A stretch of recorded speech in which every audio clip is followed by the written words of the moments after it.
inicialmente al hacer la evaluación qué es lo que queremos encontrar, qué es lo que queremos también y las relaciones que tienen con los signos y síntomas que puede tener el paciente cuando hay alteración de algunos neuroquímicos, ¿no?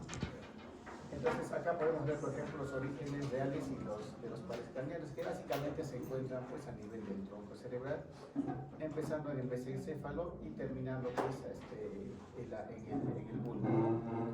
Y estos, cuando hay lesiones, por ejemplo, en el tronco cerebral, pueden haber alteraciones tanto de nervios craneales como también de la vía piramidal, ¿no? Que está pasando por la parte anterior de todo el tronco cerebral. Y por eso vamos a llamar síndromes alternos, ¿no? Alternos porque tienen una sintomatología de una vía larga, que como es la vía motora y la vía sensitiva, y acompañado de una sintomatología de un nervio craneal. Por ejemplo, el más clásico, ¿no? El síndrome de Weber, ¿no? En el cual hay alteración motora y del tercer nervio craneal. O sea, va a haber una tosis, una midriasis, una parálisis del nervio oculomotor, acompañado pues, de una epiparesia, ¿no? Entonces, ahí nos hace indicar a nivel de mesencéfalo, ¿no? Estamos viendo de que se trata del núcleo del tercero, ¿no? El que está teniendo su clínica.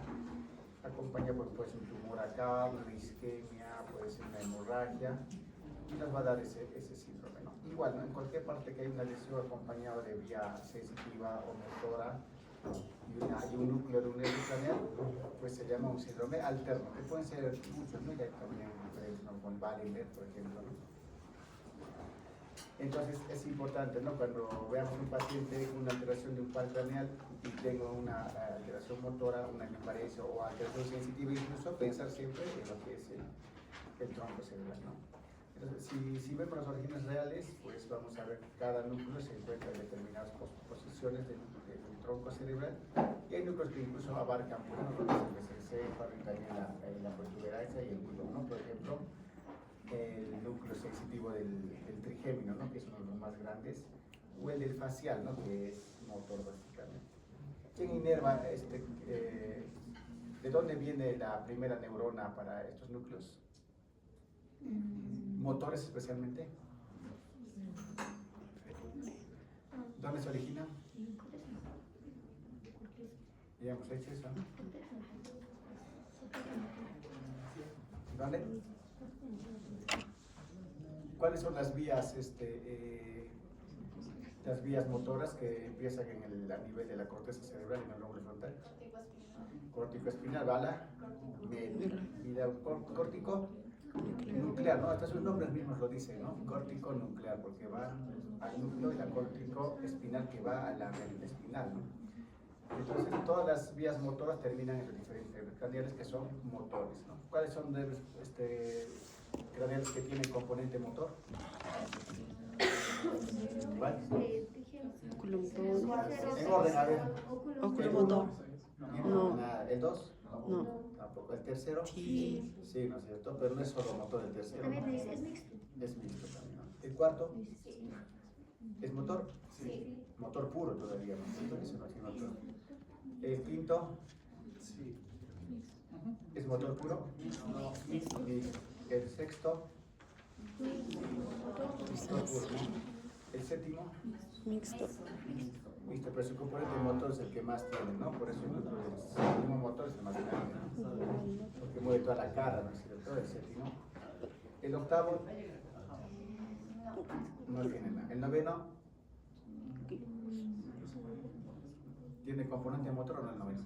Sí. ¿Qué función cumple la parte motora del noveno? ¿Qué músculos inerva? La faringe, ¿no? El paladar. ¿El décimo? Mixto. ¿Tiene componente motor? Sí. También, ¿no? Es igual casi con el noveno, ¿no? Solo que inerva algunos músculos específicos de la laringe, incluso llega a la parte del diafragma, ¿no? Que moviliza, ¿no? El 11 par. Motor puro incluso, ¿no? No activo. ¿Y el 12?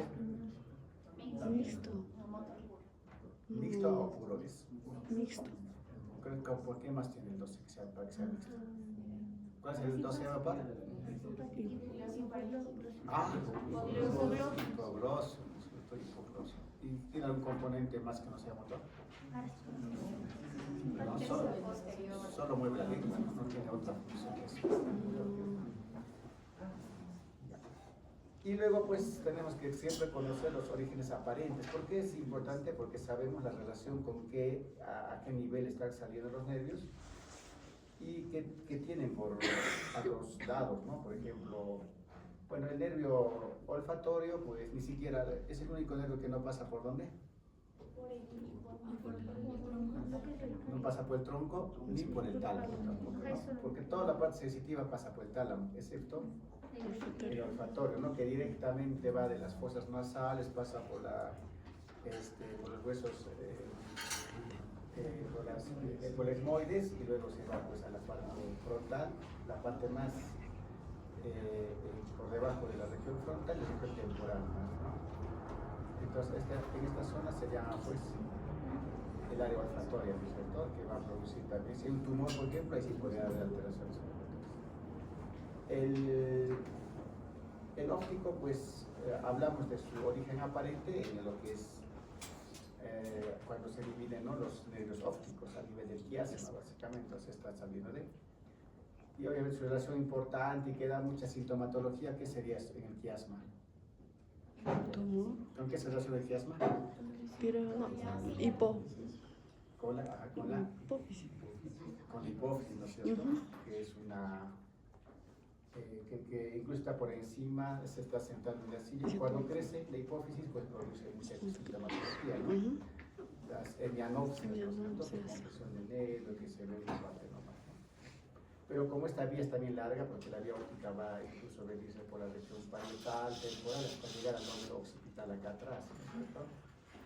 Entonces, cualquier alteración en esos niveles puede dar pues, alteraciones visuales por partes, ¿no? Lo que se llaman las hemianopsias o las cuadrantonopsias, ¿no? Entonces, mientras más posterior esté, va a dar cuadrantonopsias mucho más pequeñas, que pueden ser superiores, altas, ¿no? Es por eso que esta vía también, como es tan larga, nos puede dar mucha sintomatología. Luego el tercer nervio, el motor ocular común, también va a salir así de la hendidura que está entre lo que es el mesencéfalo y la protuberancia, ¿no? Y acá hay mucha relación con el polígono de Willis, ¿no? El polígono de Willis se encuentra por acá. Y obviamente los aneurismas que se presentan en ese nivel nos pueden dar compresiones del tercer nervio, ¿no? El motor ocular común. Y si un aneurisma comprima el motor ocular común, ¿qué cosas alteraría? ¿Qué cosas encontraríamos en el examen físico? Estrabismos. Bueno, ¿por qué sería el estrabismo? Ananopsia. Anoftalmos. ¿Cómo lo llamaríamos? Parálisis, ¿no es cierto? Del ojo. Y el tercer nervio, ¿a qué músculo se inerva?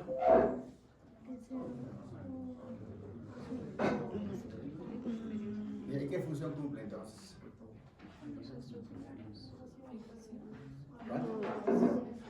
Movimientos laterales.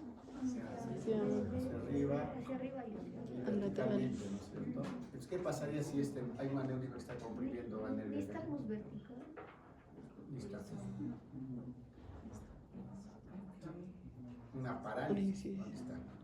El ojo ya no puede moverlo hacia arriba ni hacia los costados, hacia la parte horizontal, ¿no? Porque si es hacia adentro y hacia afuera son los otros nervios craneales los que cumplen esa función.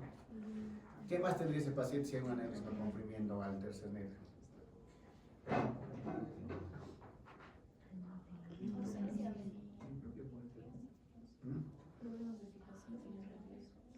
Pero es por el estrabismo, por la parálisis. Claro, si hay parálisis, obviamente el paciente va a ver doble, ¿no es cierto?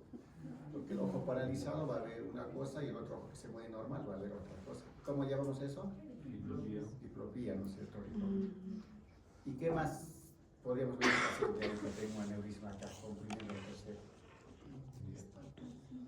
Nada. Tosis, ¿no? Porque también el tercero inerval, el elevador del párpado superior o inferior. Superior, ¿no es cierto? El párpado va a estar caído, ¿no? Y no confundan, ¿no? Ustedes confunden tosis con lagoftalmos, ¿no? ¿El lagoftalmo es propio de qué daño, de qué nervio? Facial. ¿Ah? El ojo no cierre, lagoftalmos, propio Facial. daño de qué nervio? Facial. Facial, del séptimo, ¿no es cierto? En cambio la tosis es propio del tercero. Ahora, hasta en emergencia, hasta los médicos de emergencia siguen confundiendo. El parálisis facial ponen a las tosis, ¿no? Y al revés. Entonces la tosis es tercero. Y aparte, ¿qué más? ¿Qué otro componente tiene el tercero?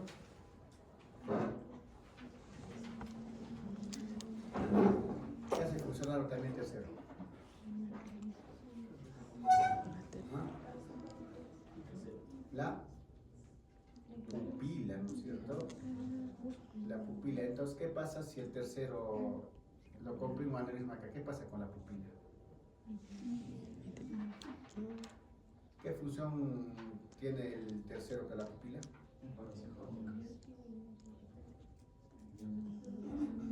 Función parasimpática, ¿no? Y si es parasimpática, ¿qué hace con la pupila? Hace miosis, ¿no? ¿Y qué pasa entonces si se comprime y no funciona? Midriasis. A ver, acá veo 30 y subo 23. 1, 2, 3, 4, 17, 18, no es que aquí les le han aumentado. Ay, no, que no sé. Sofía está. Sí, doctor, presente. Comine. Comine. William. Presente, doctor. Marina. Presente. Gonzalo. Marjorie. ¿Ah? Mildred Guamán. ¿No está? Y la misma letra de Gonzalo. ¿Estuvo enamorada? Doctor, estaba intoxicada. Ah, ¿para qué lo pones? No, justo salió a tomar su medicamento. Pero no está, pues, ¿no? No está. Voy a bajar con eso. Rodrigo Fernando. Presente, doctor. Ya. Abraham Nelson. Presente, doctor. Brenda. Presente, doctor. Daniela. Presente, doctor. Roselyn. Presente, doctor. Nayet Segovia. Tampoco está. ¿Y quién es la que ya ha puesto? Katy. ¿Tampoco está? ¿No está? Reina. Presente, doctor.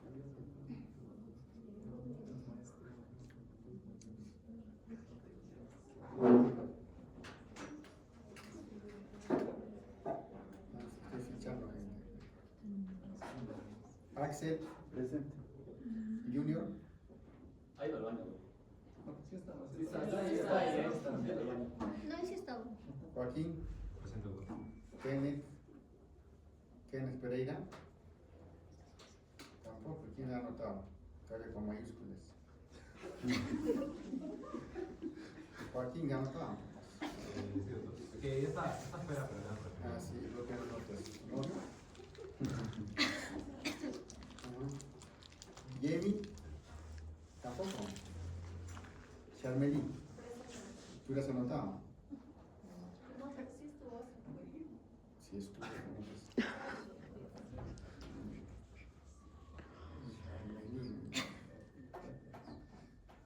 Adriana o Adel, ¿cómo es? Presente, doctor. ¿Eres Junior? Pereira, doctor. ¿Ah? Pereira. Kenneth, Sí. ¿a qué vas a llegar? María Alejandra. Melanie.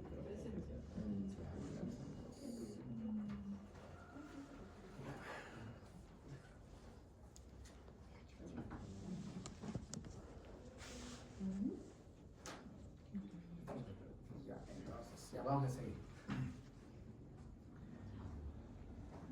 ¿En qué está? Ah, ya, entonces el tercer nervio craneal, vamos a ver que también tiene un componente parasimpático, por eso que al evaluar si encontramos una midriasis, pues pensaremos que hay algo que está comprimiendo ese nervio, principalmente en su salida, ¿no? Entonces, cuando hablamos de un daño de este nervio, pues puede ser periférico, que está ya por fuera del origen aparente, o puede ser el nervio mismo. ¿Qué diferencia habría si una lesión es periférica y otra es nuclear? En la evaluación clínica, ¿habría diferencia? ¿Qué no encontraríamos en la lesión nuclear, si en el periférico? ¿Del tercero? El tercero. La miosis se fue. ¿Cómo? La miosis. Claro, porque la miosis es una lesión completa, ¿no es cierto? Entonces, básicamente es más nuclear. Y también la parte del movimiento ocular sí estaría implicado, ¿no? Pero si es más superficial, incluso porque el nervio se puede dañar en solamente el elevador del párpado, ¿no? En algunos casos solamente afectaría el párpado y no tendría otro componente ni tampoco de la pupila y ni siquiera de la parálisis del nervio. Mucho va a depender también en qué lugar pues hay una lesión. Pero lo más frecuente en el tercero al menos es que sea pues a nivel del cruce con las arterias, ¿no? En el polígono de Willis.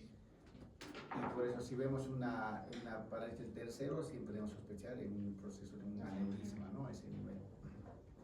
Bueno, el cuarto y el sexto, que también tienen su origen aparente a nivel de tronco, pero en este caso pasan por el lado, ¿no? Del polígono, entonces casi no tiene mucha relación con los problemas vasculares, pero sí por el recorrido amplio que tienen en los traumatismos, en los TEC, pues pueden producirse también lesiones a esos niveles, ¿no?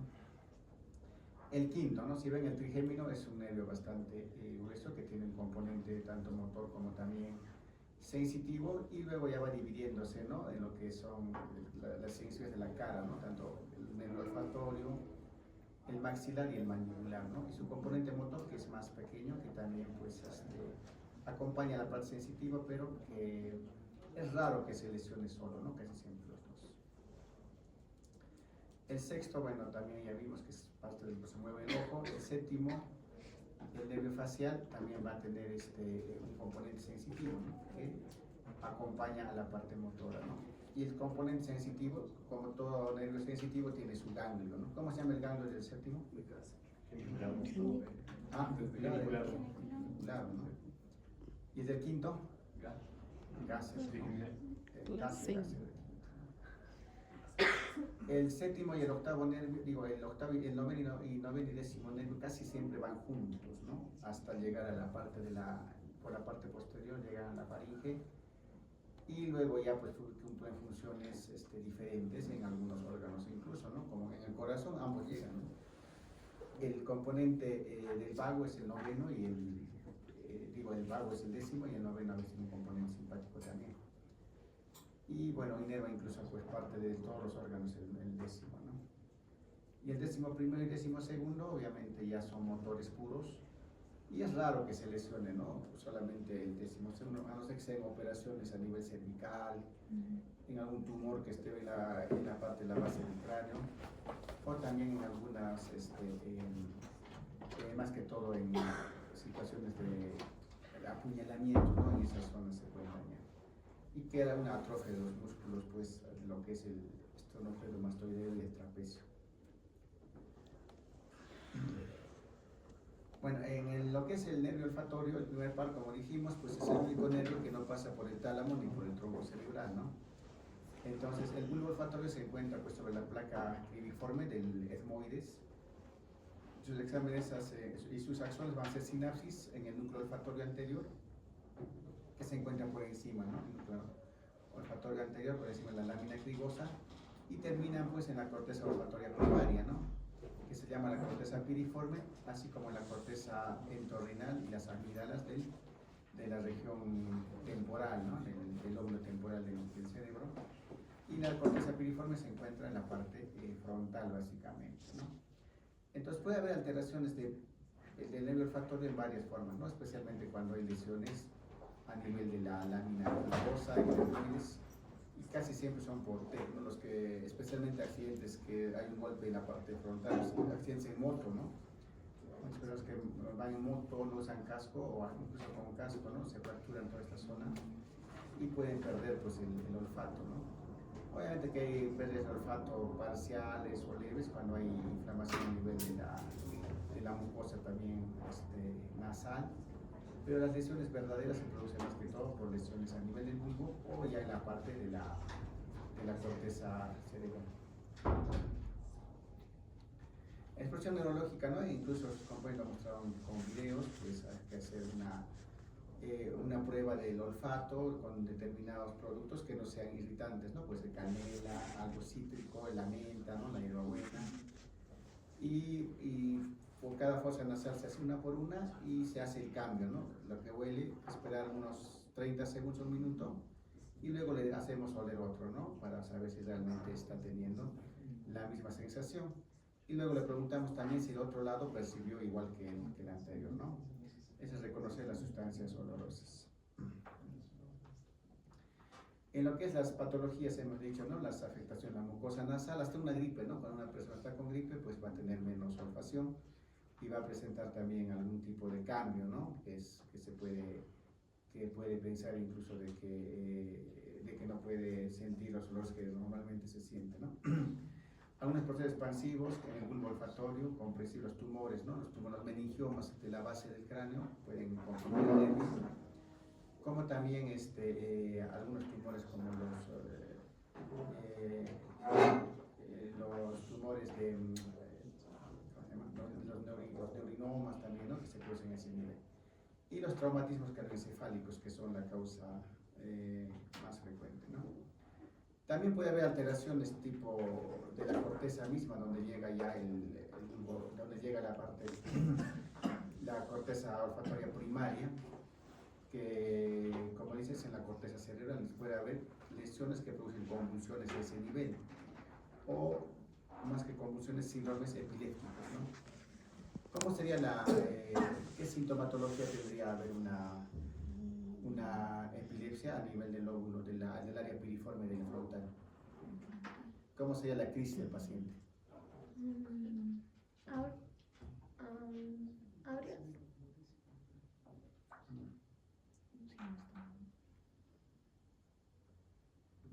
¿Cómo sería eso? ¿No se daría cuenta que está convulsionando, que está teniendo una epilepsia? ¿Un síndrome epiléptico? Tal vez ni se dé cuenta, ¿no? Pero puede aparecer olores extraños de un momento a otro, ¿no? ¿Cuál es la característica de una crisis epiléptica? Podría venir con auras, sí. Después, ¿qué característica más tendría para pensar que es una crisis epiléptica? Olfatoria en este caso, ¿no? Estamos hablando de crisis focales, ¿no? ¿Duraría cuánto? Segundos o minutos máximo, ¿no? Y luego desaparecería, ¿no es cierto? ¿Qué más? ¿Podría generalizarse? Sí, ¿no? Podría empezar ahí, tener un olor extraño, digamos, algo que huele el paciente y luego se desmaya y tiene una convulsión tónico-clónica, ¿no? Porque cualquier convulsión focal, en este caso olfatoria, en algunos casos sí puede generalizarse porque es como el cerebro es como una red eléctrica, ¿no? Empieza en un sitio y luego descarga y se descarga todo el cerebro y así el paciente se desmaya y empieza a convulsionar. Por ejemplo, la presencia de una tumoración, un cisticerco en esas zonas podría causar eso, ¿no? Muchas veces al paciente, claro, lo vemos convulsionando, desmayado, haciendo sus convulsiones tónico-clónicas generalizadas, pero tal vez tuvo un inicio con un olor extraño, ¿no? Entonces, quiere decir que está empezando en el área entorrinal o también en la zona piriforme, ¿no? Entonces, a veces nos ubica incluso, si nos dice, sí, convulsiono, pero empieza con un olor extraño, un olor que no sé qué es, o hasta olores conocidos, ¿no? Entonces, ahí podemos pensar que la lesión está a ese nivel, ¿no? Luego, en el nervio olfatorio también, pues, es importante tener en cuenta de que algunas patologías desmineralizantes o inflamatorias también podrían presentarse en el recorrido, ¿no? Porque el nervio olfatorio es bastante grueso, ¿no? Y a pesar que el ser humano tiene, pues, su olfato no es tan aguda como los animales, ¿no? Por ejemplo, los perros, ¿no es cierto?, pueden oler a distancias, ¿no? Porque si comparamos su área cortical olfatoria primaria es casi toda la parte anterior, ¿no? Porque los perritos no tienen lóbulo frontal, pues, ¿no? Por eso A nosotros nuestra diferencia de los animalitos es que tenemos lóbulo frontal, ¿no? Y podemos controlar nuestros impulsos y también ciertas actividades, ¿no? El nervio óptico sí es un nervio que debemos evaluar siempre, ¿no? Sí o sí debemos evaluar. O sea, al evaluar estamos viendo todo este recorrido del nervio, si se dan cuenta, ¿no? Que empieza en la retina, es el nervio óptico, ¿no? La parte que está con el número 2, que va a cruzarse, ¿no? Con el otro nervio óptico a nivel del quiasma óptico, luego va a pasar lo que es las cintillas ópticas, ¿no? Hasta lo que es el tálamo, y de ahí se va hasta la corteza occipital, ¿no? En la parte más central del lóbulo occipital, ¿no? En la cara interna. Entonces, cualquier lesión a estos niveles, sea el lóbulo occipital, lóbulo temporal, incluso parietal, pues nos puede dar alteraciones de la vista, ¿no? Que pueden ser problemas cuadrantonopsias o hemianopsias, ¿no? Que son los principales problemas. Porque si hablamos de disminución de la agudeza visual completa, pues vamos a identificar otras zonas, ¿no? Entonces, el segundo par canal conduce los impulsos visuales desde la retina a la corteza occipital, ¿no? El segundo par se continúa con el quiasma óptico, donde se encuentran las fibras a la mitad, ¿no se dan cuenta?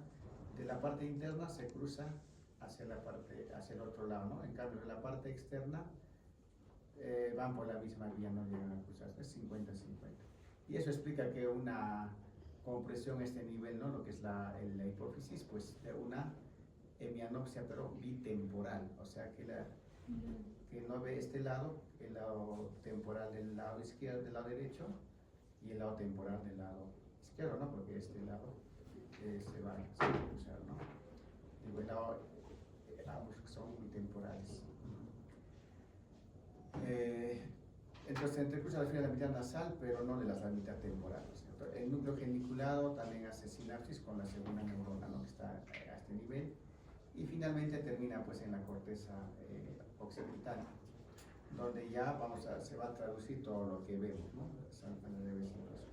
Entonces, para evaluar este nervio tenemos que ver pues, cómo está primeramente, explorar lo que es la agudeza visual, que puede hacer con una tabla de Sterling, que se coloca a 6 metros de distancia, ¿no? Y el paciente debe leer cada línea hasta que no sea capaz de distinguir los detalles. Obviamente una visión normal es 20/20, ¿no? Está por encima de la línea roja, ¿no?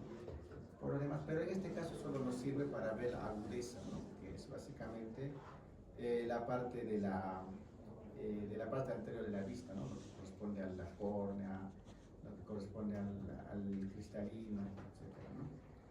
Lo que más nos interesa en la parte neurológica es pues la presencia de trastornos del campo visual, ¿no? Como son las cuadrantonopsias, hemianopsias, ¿no? Pero obviamente la agudeza no vamos a cargar nuestra cartilla siempre, ¿no es cierto? Entonces es suficiente que hagamos leer pues unos párrafos, ¿no es cierto? Y podemos hacer leer a un paciente lo que tengamos a mano, e incluso poderle, si es que no ve, hacerle contar los dedos, o luego en último caso iluminar con una linterna y ver si realmente está viendo o no la luz, ¿no? Para poder ver si el paciente tiene alguna función todavía. Entonces, en la visión de cerca se utiliza también la tabla de Jagger, que se coloca a 30 centímetros, y si la lectura no es posible, hay que hacer una prueba de visión a cuenta dedos.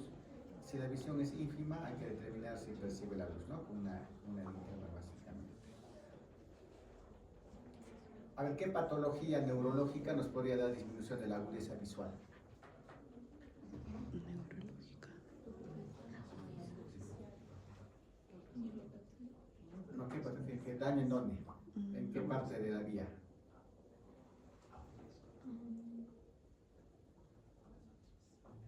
Si fuera una lesión occipital, ¿sería disminución de la agudeza visual? ¿Qué sería? Sí. Hasta tener una visión tubular, ¿no? Vería pues lo que es el que está llegando, pero vería algo, ¿no? Y tendría que ser también una ceguera cortical bilateral, ¿no? Para que el paciente esté ciego completo, ¿no? La lámina puede ir. ¿Dónde? La lámina puede ir. ¿Qué lámina? Puede ir. Tampoco, ¿no? Porque si es lámina cuadrigeminal, solo va a afectar unas fibras, no está cruzando todas. Quiasma. Una neuritis óptica, claro, ¿no? Porque está justo en el nervio, ¿no es cierto? Eso sí nos va a dar una disfunción visual. Y puede ser un solo lado o puede ser también los dos, dependiendo de la patología. ¿Y qué patologías causan, pues, neuritis óptica? Una de ellas, ¿no es cierto? Y justamente en esclerosis múltiple la pérdida de la visión puede ser básicamente unilateral, ¿no? Porque puede afectar un solo lado. En cambio, en neuritis ópticas por virus, por cuestiones de otras patologías o anticuerpos como antiacuapurinas, etcétera, puede afectar incluso a los dos, ¿no? Porque son ya trastornos más inflamatorios. Y otras cosas también, pues un infarto en el nervio, por ejemplo, ¿no? Que sea, por ejemplo, una pérdida visual aguda, el paciente está tranquilo, pierde la vista, pues podríamos pensar un infarto, ¿no? Al igual que es un cuadro isquémico, como en cualquier zona del cerebro. Porque las neuritis ópticas, por ejemplo, tienen una evolución más lenta, ¿no? Puede ser que al principio el paciente vea un poco oscuro, luego empiece a ver como a través de un vidrio, ¿no? Como un vidrio catedral, y luego ya puede perder totalmente la vista, ¿no? Y también, pues obviamente que sea el descarte, ¿no? Con que no sea un problema de retina, que no sea una luxación de cristalino, que no sea un problema, ¿no? Entonces, primeramente, pues hay que descartar la parte anterior. Pero las neuritis ópticas sí pueden producir pérdida de la visión. En cambio, el recorrido del nervio óptico hacia atrás no se va a perder la vista por completo, ¿no? Sino va a ser en partes, ¿no? Por eso llamamos hemianopsis, cuadrantonopsis, ¿no es cierto?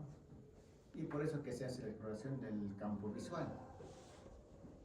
La técnica de confrontación es la que más se utiliza cuando no tenemos pues, los medios de computación, ¿no? Porque ahora se puede medir, ¿no? En una computadora, agarra, le pone y sale todo exacto, ¿no? Pero en semiología, pues si no tenemos eso, podemos hacer todavía lo que es la confrontación, donde se compara el campo visual del paciente con el nuestro, ¿no es cierto? Entonces, ¿cómo hacemos? El explorador se pone al frente del paciente, alineamiento del ojo izquierdo del médico con el derecho del paciente, ¿no? El paciente cubre su ojo con una mano, o sea, si estoy con el ojo derecho, entonces el paciente cubrirá el ojo izquierdo, ¿no es cierto? Lo tenemos al frente y le decimos, mírame a la punta de la nariz, ¿no es cierto? Mírame a la punta de la nariz. Y el que explora, pues mueve el dedo del campo visual periférico donde yo veo, aquí va mi dedo, y empiezo, ¿no? A decir, ¿ves? Y si no ve, pues vamos acercando hasta el punto de que vea.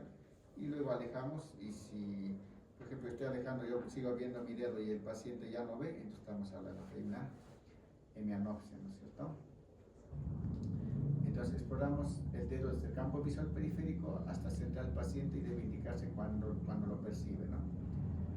Entonces cuando vemos que hay un defecto de campo visual, podemos pasar a la campimetría, que ya es un examen pues mucho más sofisticado y que nos va a decir incluso cuánto es la pérdida de la agudeza visual, ¿no?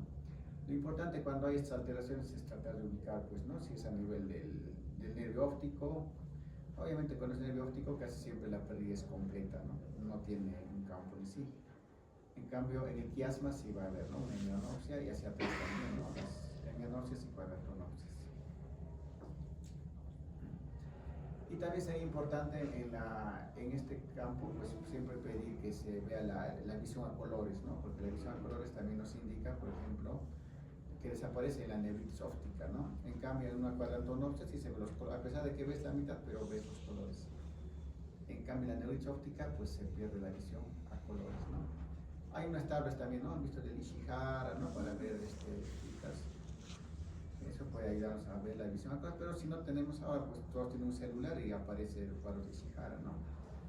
O hacerle ver colores, ¿no? Le agarramos a un colorcito y le hacemos ver, y siempre ojo por ojo, ¿no es cierto? Para comparar. Bueno, la exploración del fondo de ojo, pues en el caso pues, de la parte neurológica lo que más le interesa es la papila, ¿no? Para ver si hay un edema de papila o no, ¿no? La papila que se encuentra en la parte un poco al costado del campo del fondo de ojo, y si está elevado, pues hablamos de edema de papila y también del alrededor, ¿no? El papiledema. En este caso nos habla de que hay un cuadro que está empujando algo, ¿no? Entonces los cuadros de hipertensión endocraniana nos pueden hacer un edema de papila, por ejemplo, una hidrocefalia, una meningitis, ¿no? Que nos dice que está habiendo hipertensión endocraniana y que este paciente puede requerir incluso la colocación de una válvula o urgentemente bajar el edema, ¿no? Porque ya cuando hay edema, pues puede enclavarse en cualquier momento, ¿no? Se hace pues con oftalmoscopio, pero hay que dilatar, ¿no? La pupila para poder ver bien el fondo de ojo. Pero el fondo de ojo también sirve para ver otras patologías, ¿no? Como la diabetes, la hipertensión, ¿no? En los cruces arteriovenosos, etc. Y obviamente el oftalmólogo tiene que revisar bien porque muchas veces hay desprendimientos de retina que causan alteraciones tipo pérdidas de la visión parciales, focales, ¿no? Cortinas, etcétera, ¿no? Que son las que son por desprendimientos de la retina. Más que todo en pacientes diabéticos y hipertensos, ¿no? Que tienen esos problemas. Entre las alteraciones de la pupila, por ejemplo, podemos ver atrofia o edema de la pupila, papila dicen todas. La pupila pierde su color rosado y se torna blanco, verdoso o azulado, ¿no? Por ejemplo, eso lo podemos ver en los glaucomas, también en la neuritis óptica, ¿no? Para poder diferenciar en las neuropatías ópticas isquémicas, en caso de un infarto del nervio óptico, ¿no? En la neuropatía óptica hereditaria también, las atrofias del nervio, todo lo que sea atrofia del nervio, ¿no? La edema de papila, también de estasis, aumento de la presión intracraneana básicamente, en tumores, en hidrocefalia, en edema cerebral maligno, en traumatismos craneoencefálicos. En la hipertensión arterial, bueno, vamos a ver esos cruces, ¿no? El signo de Boom, desplazamiento, bueno, eso no, los cardiólogos son los que las ven, ¿no? Para ver las complicaciones de la hipertensión. En la diabetes también, adelgazamiento, en las enfermedades de Tay-Sachs, que hay una típica mancha redonda de color cerecino, ¿no? O en tumores de la cara anterior del lóbulo frontal. Lo que más nos interesa es el edema de papila, que lo vamos a ver nosotros en lo que es en los tumores de cerebro, en hidrocefalias, ¿no? El aumento de la presión intracraneal. El fondo de ojo nos ayuda a ver también cómo se puede encontrar la parte interna del cerebro, ¿no? O también el nervio óptico. La patología del nervio mismo, como había mencionado, pues es básicamente tóxico-metabólica, isquémica, ¿no? Puede haber lesiones prequiasmáticas, que son las que la vamos a llamar las neuritis ópticas, ¿no es cierto? Que pueden dar con características por escotomas o amaurosis de la vía afectada, ¿no? Por ejemplo, en enfermedades desminimizantes como la principal, ¿no? La esclerosis múltiple. Incluso se ve en nuestro medio más que esclerosis múltiples, las neuritis por anticuerpos, ¿no? Por ejemplo, anticoagulinas, que son más frecuentes, ¿no? El alcohol, el tabaco también puede dar neuritis, ¿no? Incluso dar ceguera total ya sin poder revertir el cuadro. Algunos déficits de vitaminas, en los alcohólicos también, ¿no? El papiledema mismo baja la visión. Neuropatías ópticas anteriores idiopáticas, neuropatía óptica anterior también las arteríticas, ¿no? Como las arteritis de pequeños vasos también pueden producir. Pérdida de la agudeza visual, aprolesión del nervio óptico, ¿no? La neuritis. Las prequiasmáticas, o sea, antes del quiasma, también tenemos neuropatías ópticas desmielizantes, que es más frecuente en mujeres jóvenes, ¿no? La pérdida de visión es monocular en caso de anticoagulinas. En el CIS retrobulbar ya vemos que el fondo de ojo incluso puede ser normal, ¿no? Hay marcadores de riesgo de esclerosis múltiple, ¿no? En este caso tenemos que ver una resonancia magnética. La resonancia magnética obviamente vamos a ver la lesión a nivel del nervio óptico.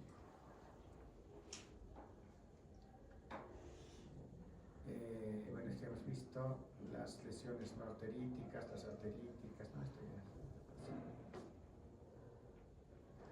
Las lesiones quiasmáticas, siempre hay una hemianopsia bitemporal, ¿no? Como vemos, ambos lados temporales, es más que todo por tumores hipoficiarios, por meningiomas a nivel de la región celar, ¿no? O sea, por encima del nervio.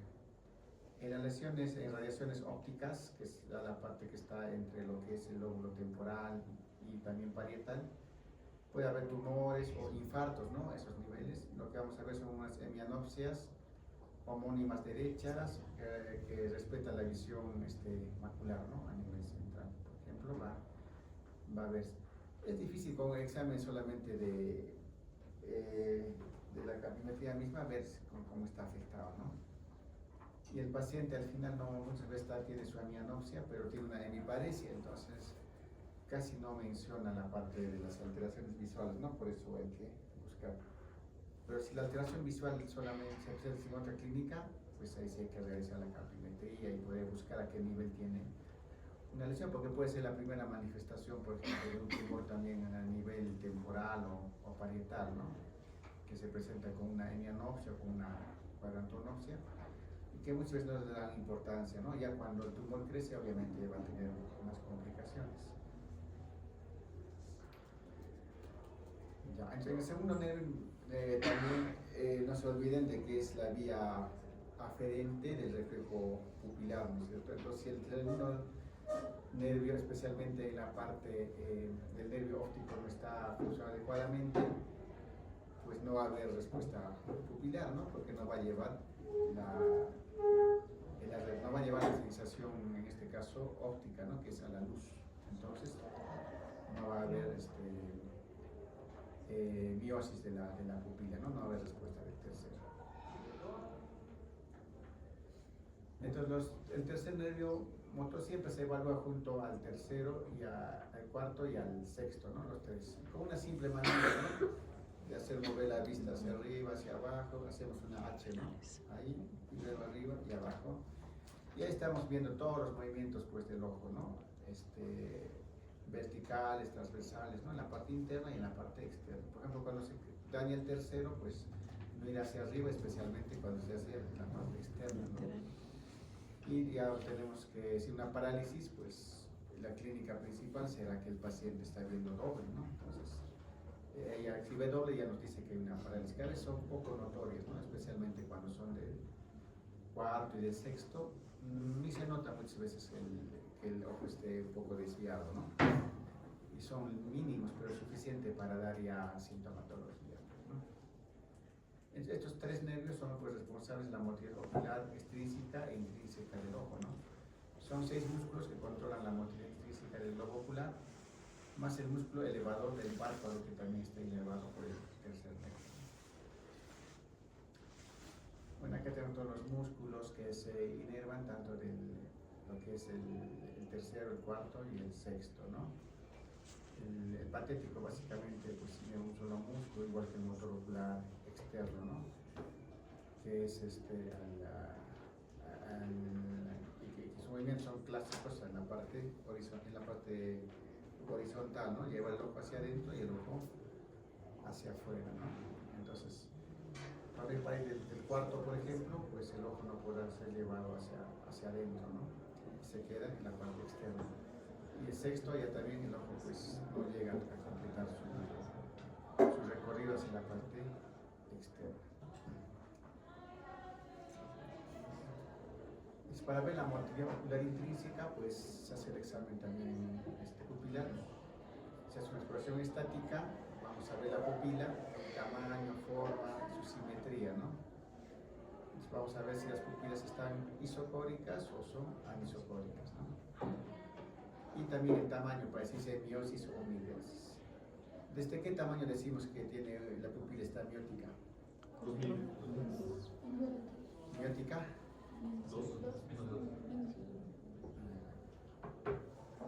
Menos de 2, ¿no? Menos de 2. ¿Y si está midriática? ¿Maguela? A 5. A 5, ¿no? A 5 milímetros. Entonces ahí sí ya decimos pupila miótica, pupila midriática, ¿no? Luego pasamos a la expresión dinámica de los reflejos pupilares, ¿no? Entonces, ¿cuáles son estos reflejos? Uno, el reflejo fotomotor o directo. ¿Cómo se hace eso? Iluminamos linterna, pero ojo por ojo, ¿no es cierto? Tomamos un ojo, iluminamos y vemos la respuesta, ¿no es cierto? Y el consensual. Esta para dividir y hacer el reflejo en un ojo y con el otro. Claro, ponemos algo en tu mano, pones, iluminamos un ojo y vemos el otro ojo también está respondiendo, ¿no es cierto? Entonces puede haber el reflejo, ahí podemos ver incluso patología. Aquí digamos, hago reflejo fotomotor.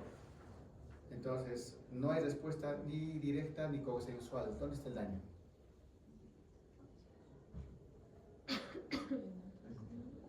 No hay respuesta, no hay reflejo directo ni consensual. Óptico. ¿En qué nervio? Óptico. Óptico, ¿no es cierto? Ya. Y si hago la respuesta, pongo la linterna y hay reflejo directo, sí funciona, pero no hay consensual del otro lado. Hay directo, derecho está normal, pero el izquierdo no. ¿Dónde está el daño? ¿Mismo? Tercero, ¿de qué lado? Que ya ¿De qué lado? Derecho. Hago el derecho y sí hay, el izquierdo no hay. contralateral. Sería el izquierdo, ¿no es cierto? Porque el derecho está respondiendo normal, pero el otro no responde, entonces sería el tercero del otro lado, ¿no? Entonces, igual, ¿no? Puede haber también puede haber consensual del otro lado y no hay directo, entonces estaríamos hablando de estar en el tercero del mismo lado, ¿no? Entonces también nos puede ayudar eso ya, poder definir a qué nivel se encuentra una lesión. ¿Cómo se llama el núcleo de la respuesta parasimpática del tercero? El hueso mayor. ¿No? Entonces puede haber también daño en ese nivel del núcleo o en una parte de la respuesta, ¿no? A la parasimpática. Y luego también puedes ver reflejo de acomodación o convergencia, ¿no? El otro día pues sus compañeros han expuesto muy bien esa parte, ¿no? Incluso hay algunos tipos de reflejos normales, lo hemos visto en el coma, incluso anormales, ¿no? Por ejemplo el bobbing, ¿no? Que son movimientos como de rebote, ¿no? Pero eso se ve más en qué lesiones, a nivel de dónde de lesiones para que haya esos cuadros de bobbing, robbing o de ojo de muñeca, por ejemplo. Eso se llaman lesiones del tronco, ¿no? En el mesencéfalo, en el núcleo mismo. Ya pacientes que están, por ejemplo, ya yéndose a muerte cerebral, así van a tener pues, esa respuesta normal de los movimientos oculares, ¿no? Y la acomodación también, ¿no? Podemos hacer, si llevamos el dedo de afuera hacia adentro, vemos que los ojos se van acomodando, ¿no? A un mismo nivel, ¿no? Para ver si hay algún tipo de microbio, por ejemplo. O llevamos así, de adentro hacia afuera, pues se van a ir separando, ¿no? Las pupilas. Y cuando hay una anormalidad, obviamente, pues va a un momento en que el paciente vea doble.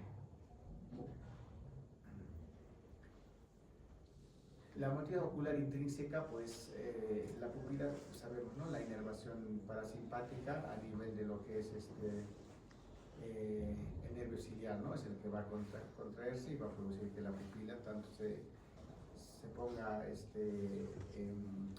miótica o miriática, ¿no? El examen de reflejo fotomotor, vamos a ver, como hemos dicho, pues básicamente evalúa el segundo y el tercer nervio, porque el parasimpático inerva pues, las fibras lisas del músculo del iris, responsable de la contracción de la pupila, e inerva los músculos lisos del cuerpo ciliar y del esfínter del iris, ¿no? El componente voluntario del tercer nervio es la motilidad del ojo y la elevación del párpado. Esos son los componentes terceros, ¿no? Por ejemplo, un estímulo luminoso en el ojo derecho, pues su contracción pupilar directa y consensual, como hemos mencionado. Y cuando no hay respuesta directa ni consensual, el problema es del segundo nervio craneal, pues, ¿no? Porque no está llevando el estímulo, ¿no? Entonces, pues, hacemos el reflejo y vemos que hay una respuesta, ¿no? Entonces, cuando no hay esa respuesta, le vamos a llamar defecto pupilar aferente, ¿no? Porque es el nervio aferente el que no está respondiendo. Cuando es al revés, vamos a llamar deferente. El músculo cosido de la pupila tiene una inervación parasimpática y el músculo dilatado de la pupila tiene una inervación simpática, ¿no? Y la inervación simpática no viene por el mismo nervio, sino ya por la vía simpática que llega desde lo que es la región cervical, ¿no? El nervio recurrente, llega por la carótida y pues junto a la carótida pues toma se acompaña de la arteria oftálmica y va a llegar hasta inervar lo que es la pupila, ¿no? El músculo dilatado de la pupila. El recorrido de la vía simpática es mucho más amplio, ¿no? A pesar de eso, no se ven muchas lesiones, muchos síndromes de Horner, ¿no? Que sería lo que presenta con una lesión Y el tono pupilar depende fundamentalmente del equilibrio entre impulsos parasimpáticos y simpáticos, pues, ¿no? Por ejemplo, cuando hay una intoxicación por cocaína, ¿cómo están las pupilas? Miráticas. ¿Por qué? Inervación.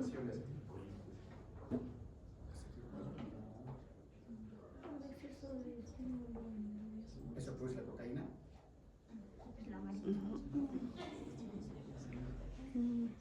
Es un estímulo simpático, básicamente, ¿no es cierto? Porque también se produce más adrenalina y eso a los receptores va a ser que no solo está la pupila dilatada, ¿no? Cuando está intoxicado con cocaína, pues está taquicárdico, está caliente, ¿no? Todo un estímulo simpático completo y parte de eso es la dilatación pupilar, ¿no? A diferencia de lo que más bien ocurre en las intoxicaciones por órganos fosforados, ¿no es cierto? ¿Qué vemos en la pupila con una intoxicación por órgano fosforado? Miosis. Midriasis o miosis.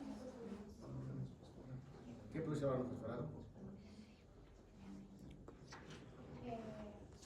Inhibe la enzima acetilcolinesterasa.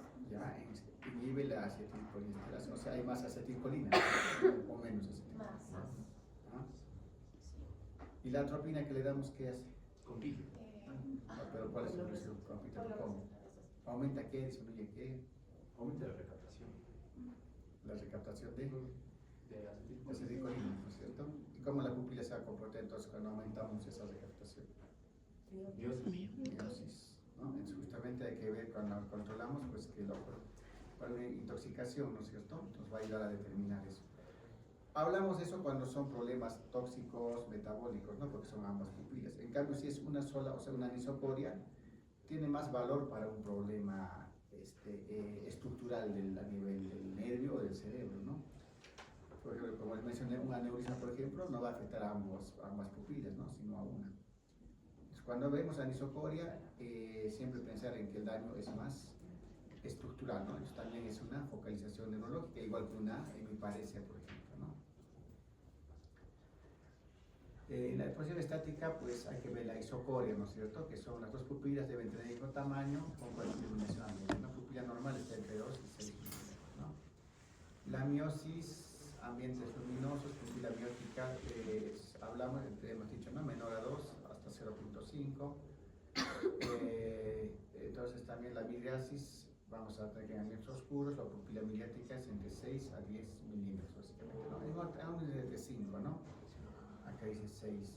Y también la respuesta a la luz es importante, porque si está mediática y hay respuesta pupilar, puede decir que el daño no es todavía tan severo, a diferencia de que no haya ningún tipo de respuesta, ¿no? Cuando se ilumina con la luz. La anisocoria podemos ver con alta iluminación ambiental o con baja iluminación ambiental también, ¿no? Que hay una pupila patológica, es cuando pues, uno está más grande que la otra, ¿no? Y que en ambiente oscuro iluminado no haya mucho cambio, ¿no es cierto? Cuando tenemos la pupila patológica, si la anisocoria aumenta con la luz, la pupila normal es la grande, ¿no? O sea, hay que diferenciar, ¿no? ¿Cuál es la anormal? ¿Es la pequeña o es la grande, ¿no es cierto? Si la anisocoria disminuye con la oscuridad, la pupila anormal será pues la pequeña, ¿no? Porque hay una respuesta del otro lado. Pero si es demasiado midriática en un lado, pues obviamente el lado afectado será el midriático,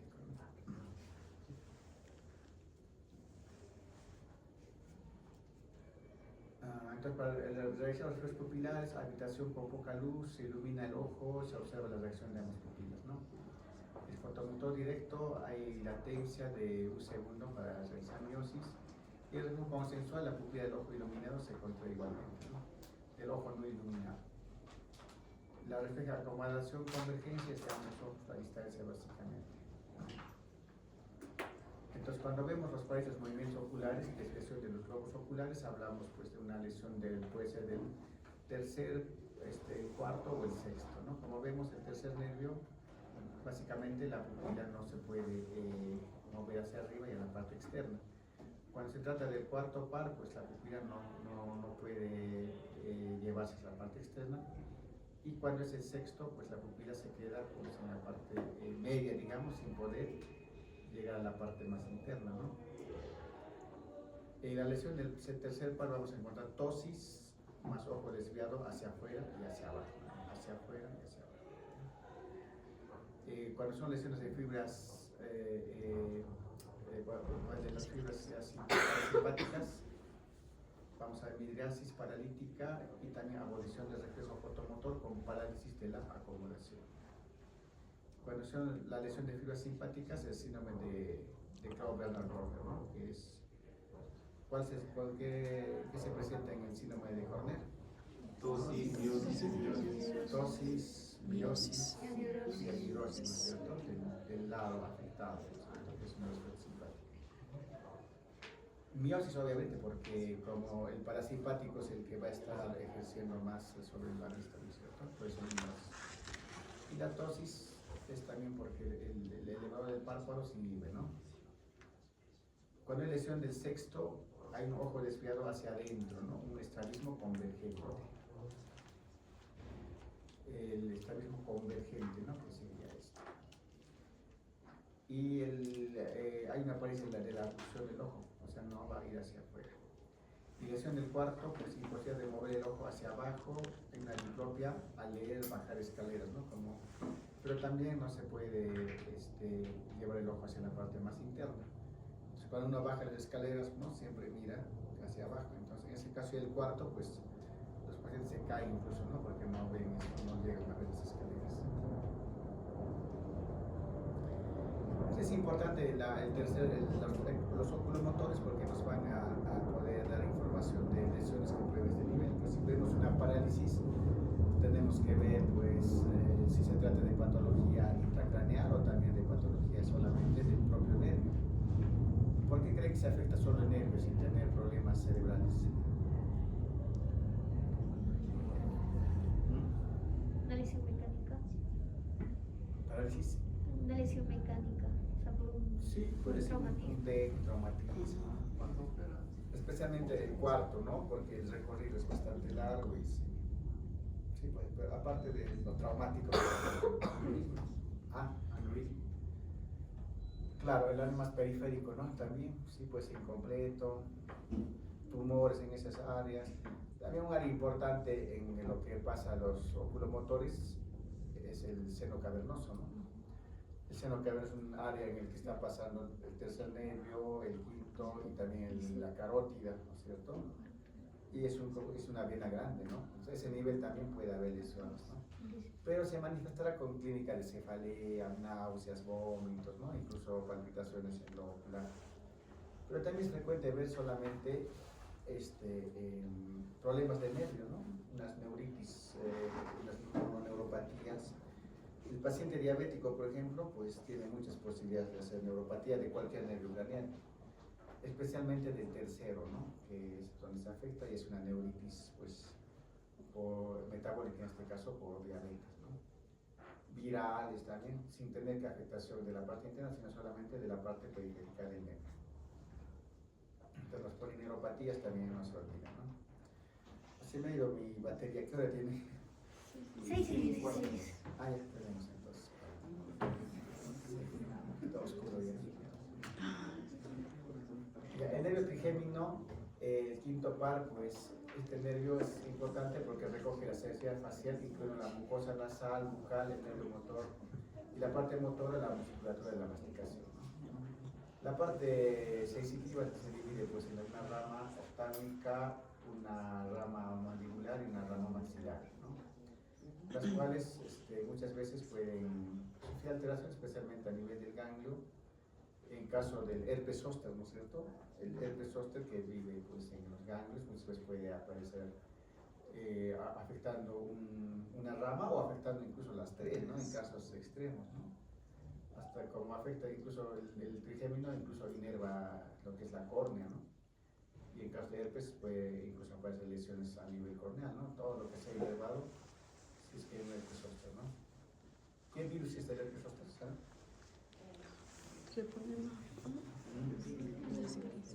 ¿Cuál es el virus que ocasiona el herpes zóster?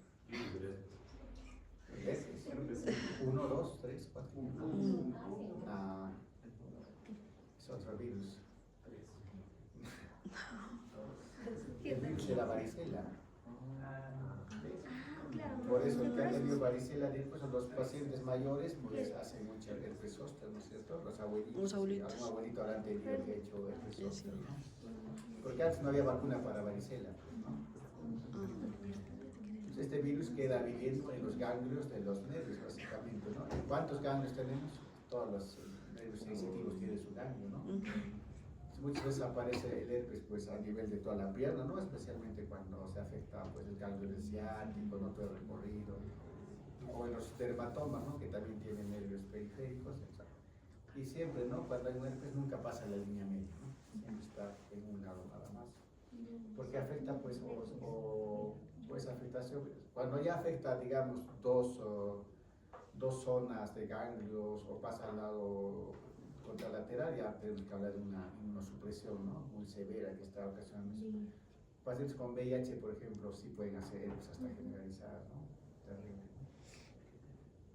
¿no? Algo parecido con lo que es la última patología viral que apareció, ¿no? ¿Cómo se llama? Del mono,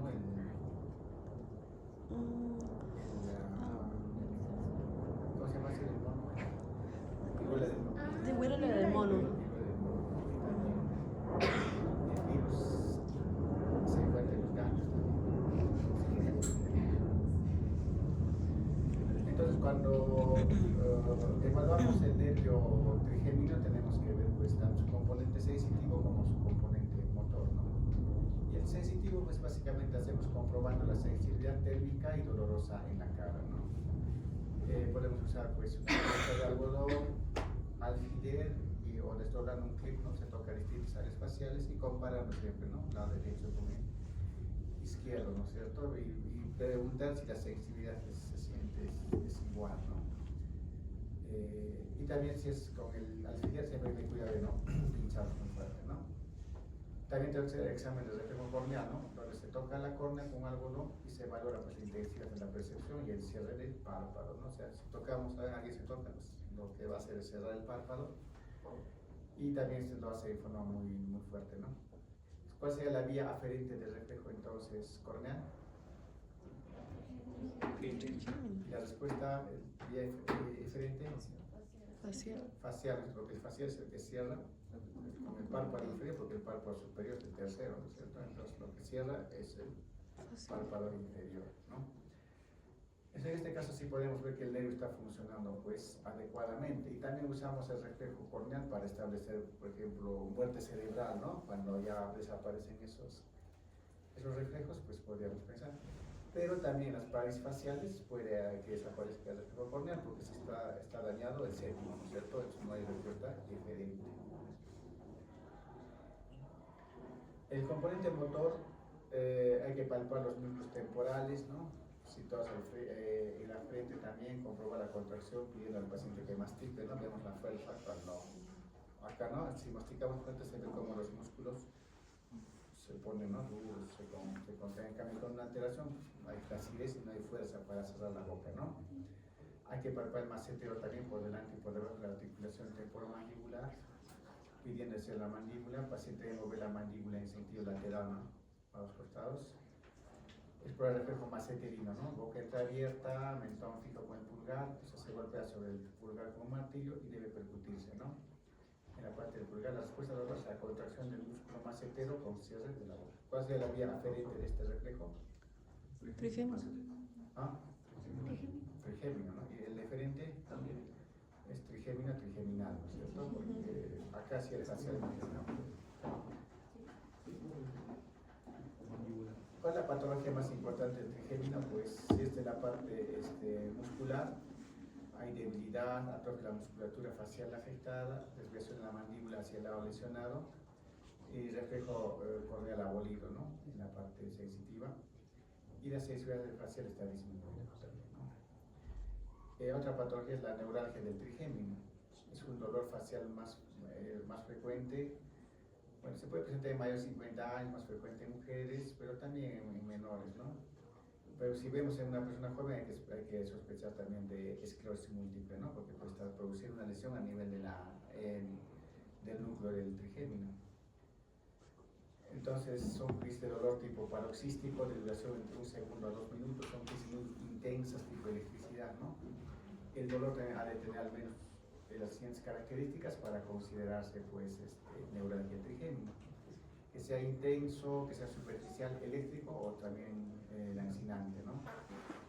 Debe ser en zonas gatillo por factores externos como masticar, hablar, ¿no? Y no debe haber evidencia de déficits neurológicos asociados, por ejemplo, que no hay una parálisis facial, que no hay un trastorno de otro nervio craneal como un tercero, ¿no? Una tos.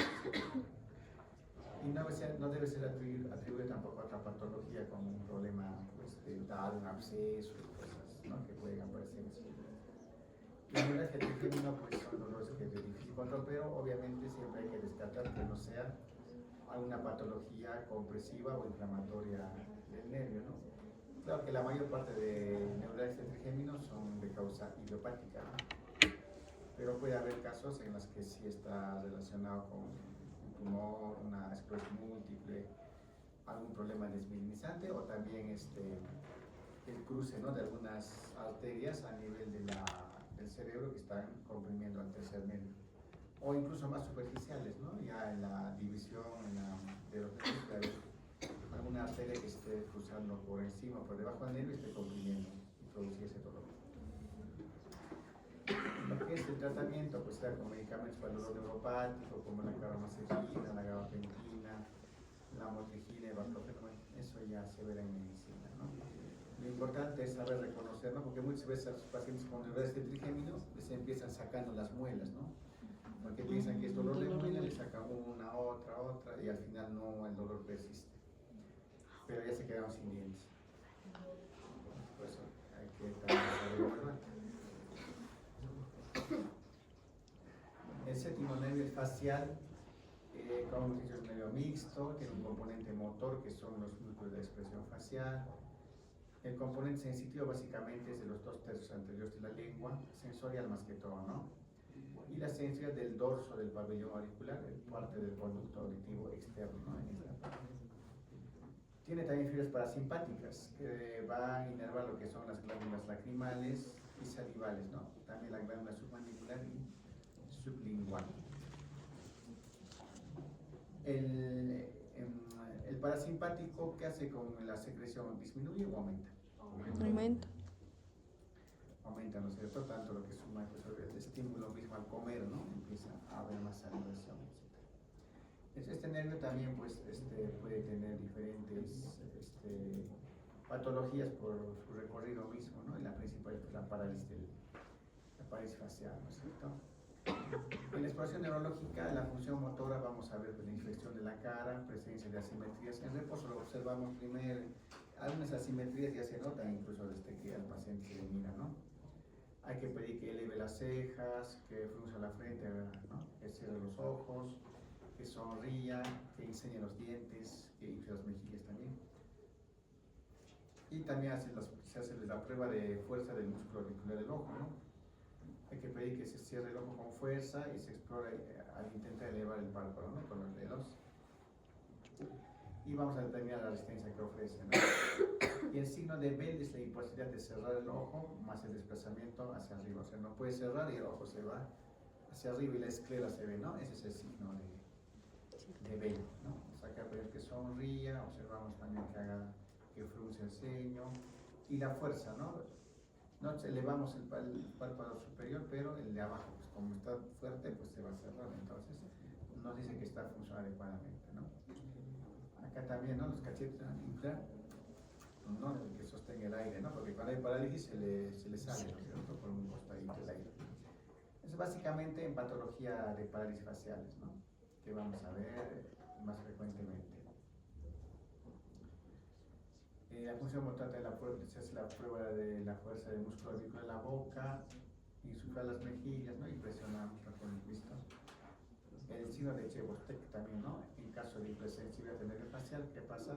Se percute con un martillo por delante del conducto auditivo externo a 2 centímetros por debajo del arco psicomático, ¿no? Acá. Y es la contracción involuntaria de la musculatura mímica ipsilateral, ¿no? Y cierto cierre del auricular del párpado, ¿no? Movimiento de commisura bucal y de ahí se ve, por ejemplo, en los casos de hipercalcemia, no más metabólicos. Va a ver, es igual que cuando se hace a nivel de las extremidades superiores. En la función refleja hemos visto el reflejo corneal, que es el que va a producirse junto con el trigémino. El reflejo auricular de los párpados, el reflejo nasopalpebral también, ¿no? Con un martillo se golpea por encima de la raíz de la nariz. Y también el reflejo va a ser este cerro de los párpados, ¿no? Bilateral de los ojos, que es agotable, y en sujetos con Parkinson se va a hacer inagotable. Y esto también nos ayuda a ver la vía quinto y séptimo, ¿no? Facial con trigémino. Y la exploración de la parte sensorial determina el gusto de los 2/3 anteriores de la lengua. ¿Y los 2/3 posteriores quién inerva? Vago. Hipoglosón. Vago. Glosofaringe. Ah, Entonces, claro. ¿y el dolor de la lengua?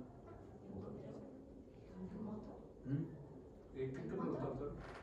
Los 2/3, cuando vamos a ver sabores, ¿no? Vamos a determinar con sustancias, ¿no es cierto? Tercio anterior y tercio. Pero si pinchamos a la lengua para que sienta dolor, ¿ah? Trigémino. Trigémino. El dolor, la sensación de tacto, todo es trigémino. Solo los 2/3 anteriores y posteriores son para los sabores, ¿no? La parte sensorial.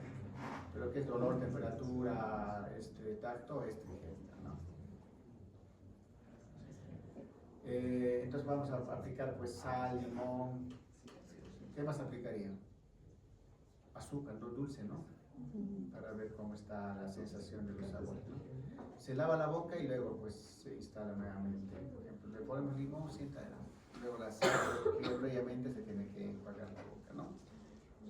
Y también poner siempre, primero los 2/3 con hisopito, y luego para ir a la parte posterior también el hisopo más atrás, ¿no? Para ver cuando es, ¿no? Bueno, este es en caso muy raro, ¿no? No es muy frecuente hacerse. La patología periférica del nervio facial es pues la parálisis facial del nervio, ¿no? Entonces la mayor parte es desconocida y bueno, las teorías dicen que se causa es una hinchazón edematosa del nervio dentro del conducto de falopio, ¿no?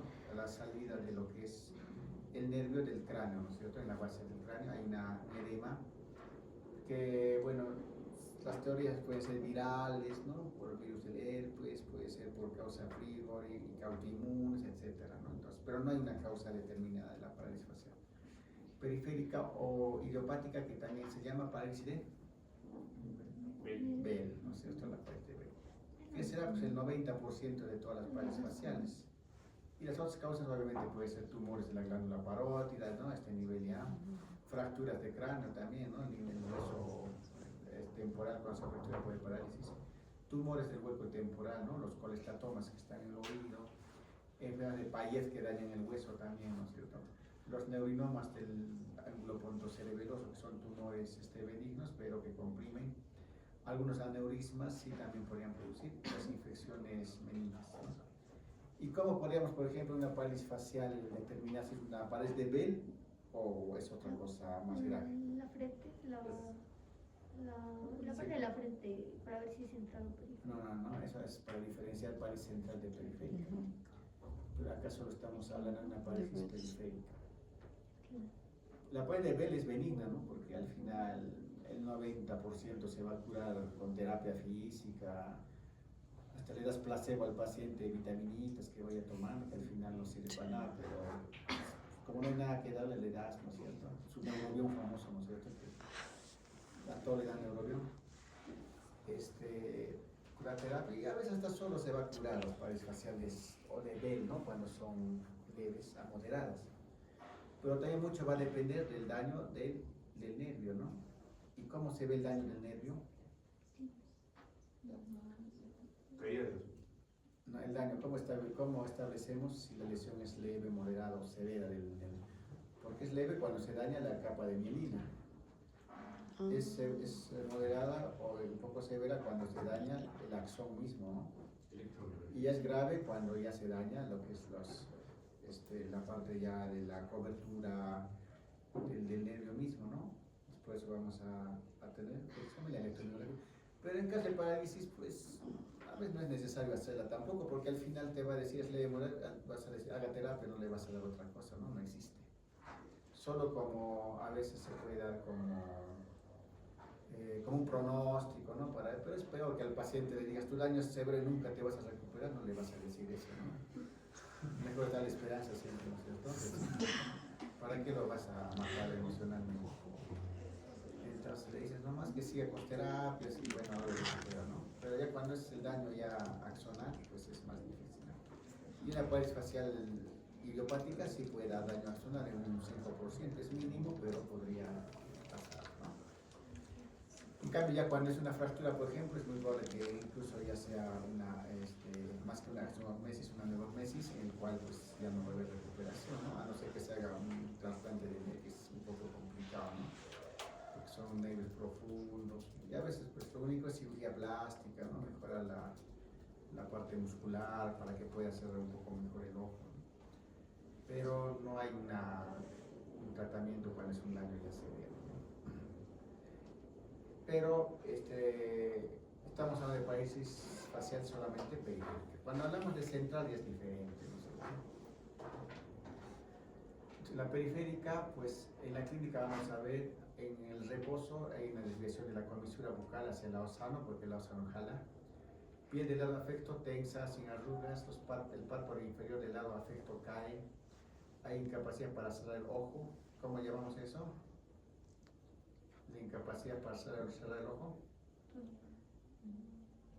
La gotama, ¿no? El globo ocular está paralizado, se desvía hacia arriba y ligeramente hacia adentro, ¿no? Que es el fenómeno de Bell. Puede acompañarse de hiperacusia. ¿Qué es la disgeusia? Alteración del gusto, ¿no es cierto? O sea, no se va a sentir, o sea, porque hemos dicho que el tercio anterior se inerva por el facial, ¿no es cierto? Los dos tercios. La seroftalmia también, ¿no? Se queda a consecuencia de la parálisis del nervio, ¿no? Y discreta disarbolizarse, por lo que no puede mover mucho pues, los músculos faciales, ¿no? Entonces, así vamos a ver una parálisis facial, las arrugas desaparecen un lado, el ojo no cierra, se cae la comisura labial, ¿no? A nivel de la cara también se ve un lado, desaparece las arrugas, se ve más plano, ¿no? Y el ojo se encuentra abierto, ¿no? Con una mirada, cuando es que cierre, pues el ojo se va hacia arriba y hacia adentro, ¿no? El fenómeno de Bell. Como hemos visto, las parálisis periféricas son básicamente, hay que descartar una causa que justifique, ¿no? Que justifique la aparición de la parálisis, ¿no? Especialmente las parálisis idiopáticas de Bell. En el tratamiento son la lubricación ocular, ungüentos oftálmicos, lágrimas artificiales, oclusión ocular nocturna para que no se infecte, ¿no? La prednisona se puede dar también porque es un corticoide que puede ayudar a necrosis hasta un 90%, ¿no? Si es que vemos infecciones en oídos, se pueden antibióticos, también aciclovir oral, si es que hay el síndrome de Ramsay-Hunt, ¿no? El herpes a nivel del oído, obviamente que tenemos que dar antivirales, pero ahora le dan a todo, ¿no? Puede ser ácido nicotínico, etc. Fisioterapia con reducción neuromuscular, reeducación neuromuscular, ¿no? Terapia mímica y retroalimentación biológica junto con electromiografía puede hacerse en caso de que no haya una recuperación y se quiera saber el pronóstico más que todo, ¿no? Pero en un momento hay vitamina B, complejo B, ¿no? Pero sí todas van a tener su complejo B. Hasta en ampollas, 10 ampollas. O otros medicamentos como el glucosamine, que ninguno tiene pues nivel de evidencia, ¿no? Pero existe un montón. Y la parálisis central obviamente no se toca acá, sino se tiene que tocar en la parte de lo que son los infartos, cuestiones ya cerebrales. A diferencia de la parálisis facial periférica, pues no afecta a la frente, ¿no? También el cierre ocular no está marcado, o sea, obviamente una pérdida de fuerza, pero no está marcada con la periférica. Entonces, si es periférica, también muchas veces va acompañado de otro problema a nivel de la vía motora, como puede ser una hemiparesia, ¿no? Una monoparesia. Para que sea parálisis facial central, ¿dónde tiene que estar la lesión? Antes de Antes de. del ganglio. No. Además, el ganglio, la parte motora no tiene ganglio. Solo le hacemos aquí a nivel de núcleo. Ese es la facial. Más arriba. Porque el núcleo, incluso si hay una lesión en el núcleo, la pared puede ser periférica. Porque ya cruzó la vía corticonuclear, ¿no es cierto? Las lesiones tienen que ser en cápsula interna o en la corteza cerebral, básicamente, ¿no? Para la parálisis cerebral, la parálisis facial central, pues tienen que ser por encima supranucleares, ¿no? Una lesión del mismo núcleo incluso puede ser periférica de la lesión. Un tumor en el mismo núcleo puede ser central, pero también periférica, que es justo en el mismo núcleo, ¿no? Luego vemos el nervio, el vestíbulo coclear, es octavo, ¿no? Tiene un componente vestibular y otro coclear. El octavo nervio paracraneal se compone, pues, las ramas que se encargan de la audición y el equilibrio, ¿no? Por ejemplo, la exploración auditiva se susurra palabras a cada oído del paciente y se pide que repita, ¿no? Puede haber frotar los dedos, ¿no? Hacer sonar el pulgar, sonidos de tic-tac, aunque ahora ya nadie usa reloj tic-tac, ¿no? Y también unas pruebas, pues, la función auditiva, ¿no? Que son los test con diapasones, que la verdad que ahora ya no se utiliza, ¿no? Porque ahora se hace audiometría, ya pasó, ¿no? A la historia de la semiología, ¿no? O sea, las pruebas de Weber, que son básicamente para ver si la conducción, el daño era a nivel óseo o a nivel de la vía del nervio mismo, ¿no? Bueno, como digo, no se usa, ¿no? En el Weber, pues, se ve la conducción ósea, se vibra el diapasón en situación en vértice del cráneo, ¿no? Se hace vibrar y se pregunta si percibe igual en ambos oídos, ¿no? Tanto en derecho como en izquierdo. Y el paciente que está sano no lateraliza, en cambio si tuviera una alteración que el otro lado no escucha, hablaríamos de un problema tal vez a nivel de lo que es la parte ósea o el conducto auditivo externo, ¿no? Del tímpano, o la parte todavía del conducto auditivo del oído medio.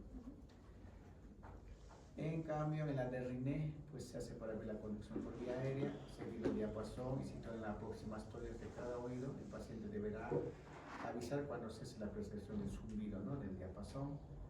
Y se coloca el diapasón frente al conducto auditivo externo y se pregunta si oye la vibración. El paciente normal volverá a percibir el sonido, ¿no? El aire va a mejorar la conducción, ¿no? En el Riné óseo y en el Riné de la vía aérea, ¿no? Como les digo, pues son pruebas que ya no van a realizarse, ahora hay pues hasta timpanometría, todo ya se puede realizar en otra forma. Lo que nos interesa a nosotros en la parte neurológica es el componente vestibular, porque en muchas patologías hay que hacer la diferenciación entre vértigo central y vértigo periférico, ¿no? Que, si hablamos de vértigo central, ¿dónde sería la lesión? El cerebelo. Cerebelo y toda la vía auditiva por detrás de lo que es la vía, el vestíbulo, ¿no? Entonces, por ejemplo, un tumor en el cerebelo, un infarto, pues te va a dar un síndrome parecido a lo que es la parte periférica, ¿no? Más que todo cerebelo y tronco también. Entonces tenemos que ver la existencia del distamus, ¿no? En su fase lenta y fase rápida, ¿no? En este caso define la dirección del distamus hacia el lado contrario a la lesión. En este caso hay que ver si es espontáneo. Solicitamos al paciente que mire al centro y luego que desvíe la mirada a 30 grados a la derecha y a la izquierda, ¿no? Entonces vamos a ver si se desvía a 30 grados, aparece el distamus, es un distamus fisiológico. Normalmente si excedemos ver a un lado, el ojo vemos hacia el distamus, ¿no? Que es normal.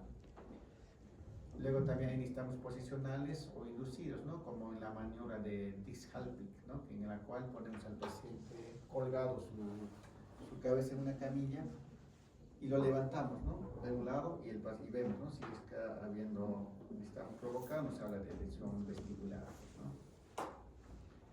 Aquí está, sentado en una camilla, impulsa la cabeza hacia un lado, lo tiro al paciente, lo tiro, no sabe, y observar si desea que estamos al parado, ¿no? Se endereza la cabeza y se repite del otro lado, ¿no? Incluso podemos ver.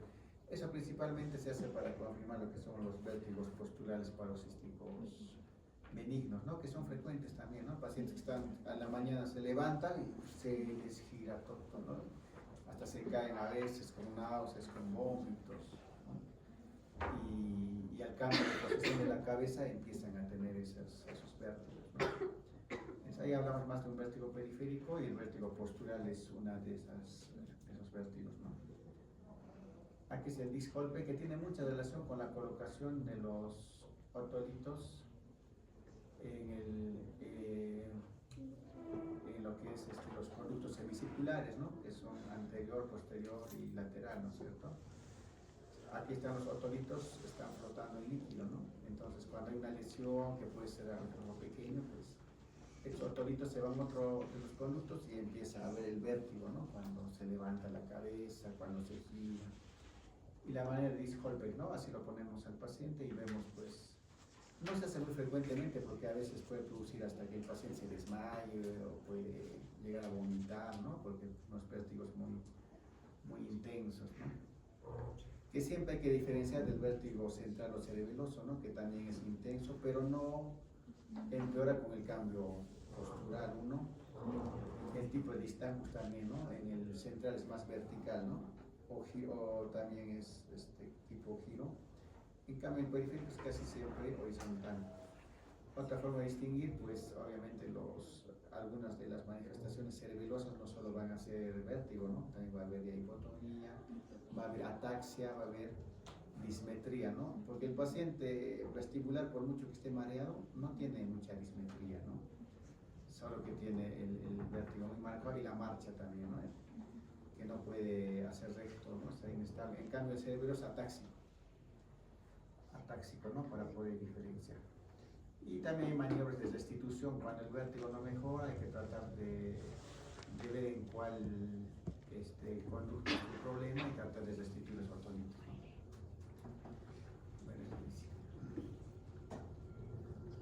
En el componente vestibular vamos a hacer el test de Romberg también, al paciente de pie con ojos cerrados, con los talones juntos, las puntas separadas de 30 grados, cabeza recta y brazos abajo.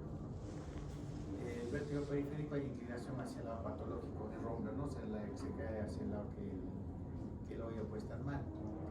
Luego también puede hacer un test de Gutenberg, el paciente con ojos cerrados que marque el paso sin moverse, ¿no? Levantando rodillas 45 grados y dando un paso por segundo, ¿no? Entonces, si hay rotación de más de 80 grados hacia el lado afectado, es positivo, ¿no? El Gutenberg. Si el lado izquierdo está mal, muchas noches se ve dando la vuelta hacia ese lado, ¿no? Y el Romberg también, ¿no? Se ve al lado, pero no va a caer, no va a llegar a caer.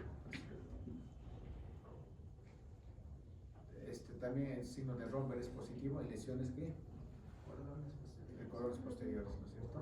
En cambio, en el vestibular no cae, el colon posterior sí va a caer. El nervio vestibular o coclear, en la parte auditiva podemos ver pues, que hay problemas a nivel de tímpano, ¿no? Otitis, bueno, son más problemas de otorrinolaringología, ¿no? Las hipócusis neurosensoriales, bueno, hemos visto con la prueba de Rinel, y también se presenta más en personas mayores. El daño del nervio también puede haber neuritis, ¿no?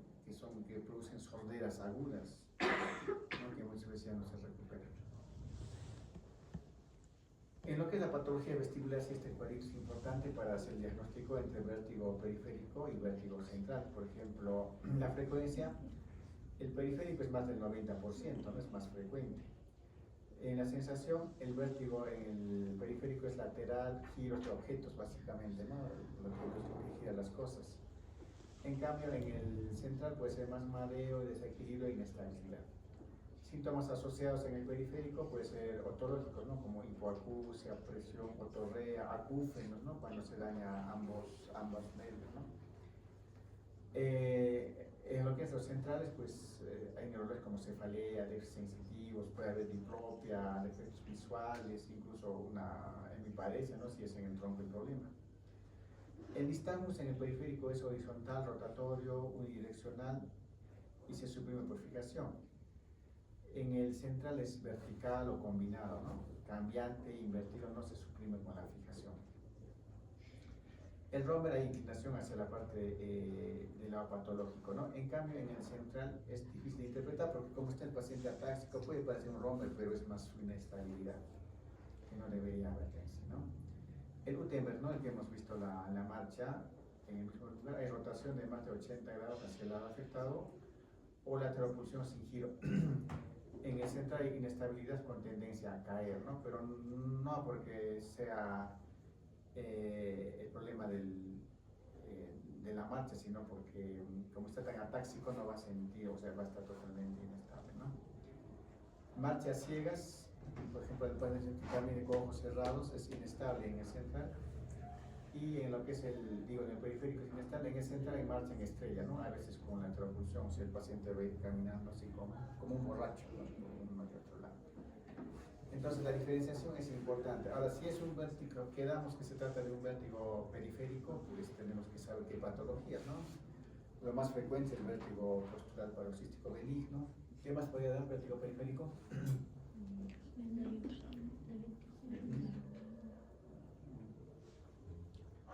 La enfermedad de Meniere, que es el aumento de la presión. Las neuritis vestibulares, ¿no? Que puede ser por virus. Hasta ¿cómo? Las laberintitis también, pero la laberintitis viene siempre, afecta a los dos nervios, viene con disminución de la agudeza, con zumbidos, con dolor, ¿no? Entonces, como es una infección, hasta con elevación con fiebre, ¿no? Entonces, pero si hay todo eso, hablamos de la laberintitis. Hemos dicho que el glosofaringeo y el vago, pues ambos se evalúan en una sola, ¿no? El glosofaringeo tiene un componente sensitivo, que es el tercio posterior de la lengua, un componente motor, inerva musculoso. Estilofaringeo, lo que hace que se eleve la faringe y músculos constrictores de la faringe, ¿no? El vago tiene fibras motoras con los músculos exteriores de la faringe, el paracogloso y la laringe, ¿no? Y también fibras sensitivas. Exploración, se toca la pared posterior de la faringe con un depresor lingual, con una baja lengua. Respuesta normal a la contracción inmediata del músculo de la faringe, ¿no? Y sobre todo que el paciente diga, para ver el pelo del paladar, ¿no? Si se levanta o si hay asimetría a ese nivel. En la filtración del noveno vamos a ver que hay una caída del paladar del mismo lado de la lesión, que se llama el signo de Bernet, ¿no? Al abrir la úvula y la pared se van a desviar la usada. Alteración del reflejo nauseoso del lado afectado también. En algunas neuropatías hereditarias de los faringos que son raras, puede verse también disminución del reflejo. Puede haber una patología que es la neuralgia del glosofaringeo, ¿no? Igual que la del trigémino, en este caso el glosofaringeo, el dolor es a nivel de la laringe, ¿no? Entonces, pacientes casi siempre van, pues, como les dan antibióticos meses, ¿no? Pensando en una infección, pero el dolor es paroxístico, ¿no? Siempre es dolor por un momento, igual que la neuralgia del trigémino, dolor intenso un momento y luego pues, puede bajar, desaparecer, ¿no? Eso no tiene nada que ver con eso, es un dolor neuropático, básicamente. Puede también acompañarse de bradicardia, incluso síncope, con estas alteraciones del noveno. En la del décimo, en el vago, por ejemplo, hay un lateral desplazamiento de la faringe hacia el lado sano, hay voz nasal, parálisis de cuerda bucal, parálisis bilateral, hay afonía, disnea también. Puede haber aneurismas de la aorta torácica que están comprimiendo al nervio, tumores, traumatismos cervicales, tumores, neuropatías cervicales que pueden producir pues, compresión de nervio, ¿no? El nervio espinal, la inervación del esternocleidomastoideo y trapecio, ¿no? Básicamente estos dos músculos, los cuales son encargados de mover el cuello, ¿no? El esternocleidomastoideo, movimiento de la rotación y la tendenciación que son la cabeza mediante, hay que ver la inspección y la palpación, y se opone resistencia también, ¿no? Para ver si una alteración. En el trapecio eleva los hombros, ¿no es cierto? Debe encoger y elevar el hombro contra nuestra resistencia y vemos la fuerza del músculo. Lesiones medulares, por ejemplo, de la parte cervical puede haber rotación de la cabeza hacia el lado sano, descenso del muñón del hombro, no se cae el hombro también, basculación del hombro hacia afuera y debilidad de la elevación del hombro.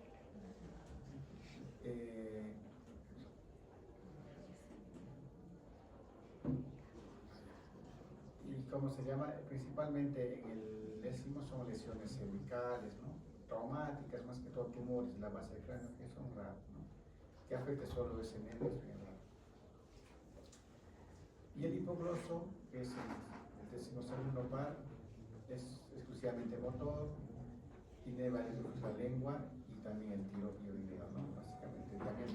parte ya más posterior de la base del cráneo, ¿no? Después que se lesiona a veces con cirugías básicamente de las carótidas, de las arterias, de las venas yugulares también, ¿no? La parte posterior. Hay que observar la lengua en el suelo de la boca, movimientos de la televisión libres, contradistencia, ¿no? Atrofia y fasciculaciones.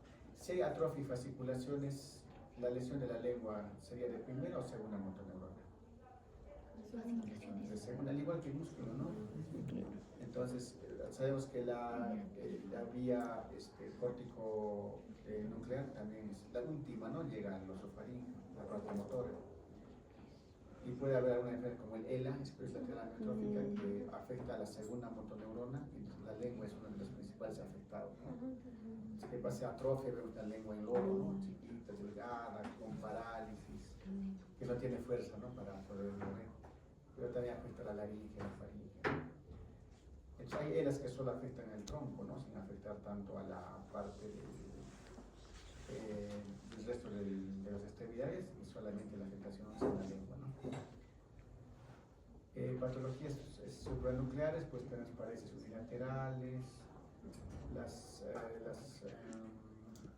en las nucleares y tronculares tenemos que son paredes unilaterales y bilaterales también, ¿no? La lengua se puede desviar tanto hacia el lado parizado como también al otro, ¿no? Dependiendo de la lesión. Daño del hipogloso en procesos malignos como tumores de base y cráneo, endarectomías, ¿no? A nivel de la carótida especialmente, o de las arterias vertebrales también, la cateterización en la vía venosa central, ¿no? A veces utilizan, buscando las venas yugulares, pues pueden dañar el diente, ¿no? O algunos neurofibromas del doceovar, ¿no? Que son lesiones, neurofibromas son tumores del nervio mismo, ¿no? Que pueden producir esa lesión. Ok, chicos, hasta acá es el examen. El parcial, ¿no? Pero el próximo vamos a hablar del básico. Examen de semana.